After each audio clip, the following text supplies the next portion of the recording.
Europe 1, 7h25, Thomas Soto. La morale de l'info, Raphaël Antoven. Bonjour Raphaël. Bonjour Thomas. On a donc voté ce week-end aussi en Arabie Saoudite et c'était vraiment pour le coup un scrutin historique puisque pour la première fois dans l'histoire du royaume saoudien, les femmes ont eu le droit de voter et il y en a même 900 d'entre elles qui étaient candidates. Oui Thomas, il paraît d'ailleurs qu'il y a même eu 17 élus sur 2106 sièges en jeu. Bon, bien sûr, ce n'est qu'un début, mais d'une certaine manière, c'est quand même une bonne nouvelle, non ? Oui, enfin c'est pas non plus une révolution, hein. Songez qu'à l'issue de la phase d'inscription sur les listes, il n'y avait que 130 000 femmes qui avaient pris leur carte d'électrice, soit 10 fois moins de femmes que d'hommes dans un pays qui ne vote que depuis 2005. Mais comment expliquez-vous alors que si peu de femmes se soient inscrites sur les listes alors qu'elles en avaient le droit là pour le coup ? C'est ça la question.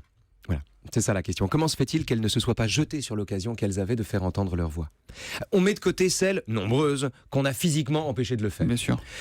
On parle seulement de celles encore plus nombreuses, probablement, qui se sont elles-mêmes empêchées.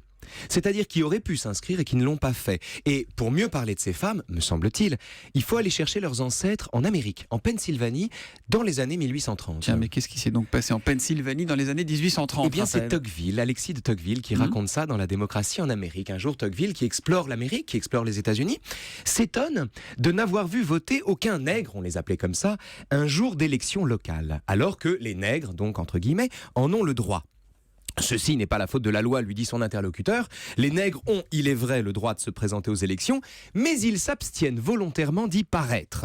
Oh, ce n'est pas qu'ils refusent d'y aller, mais ils craignent qu'on ne les y maltraite. Chez nous, il arrive quelquefois que la loi manque de force quand la majorité ne l'appuie point. Autrement dit, Thomas, la loi est une chose, la majorité en est une autre. Et c'est la raison pour laquelle, d'ailleurs, la pertinence d'une loi se mesure souvent au fait qu'elle prend le contre-pied de ce qu'attend la majorité. Quand les démagogues opposent, dans le sillage de Charles Maurras, le pays réel, c'est-à-dire enraciné dans les réalités de la vie, et le pays légal, c'est-à-dire les institutions républicaines artificiellement superposées au pays réel, ils le font toujours au bénéfice du pays réel, des vrais gens. Or, ce que nous apprennent les élections saoudiennes, comme les élections en Pennsylvanie au 19e, c'est que, quand un processus démocratique pointe le bout de son nez, les électeurs, que ce soit les blancs américains du 19e ou les mâles saoudiens, sont encore plus conservateurs que les lois. Et alors, quelle est la morale de l'info ? La morale de l'info, c'est que pour qu'un droit devienne une liberté, il faut le conquérir après l'avoir obtenu. Eh oui, la conquête du droit après l'obtention du droit. Après l'obtention du droit. Tout est dans la nuance avec Raphaël Antoven tous les matins à 7h25 sur Europe 1. C'est la morale de l'info. À demain matin. À demain, Thomas. À demain, Raphaël.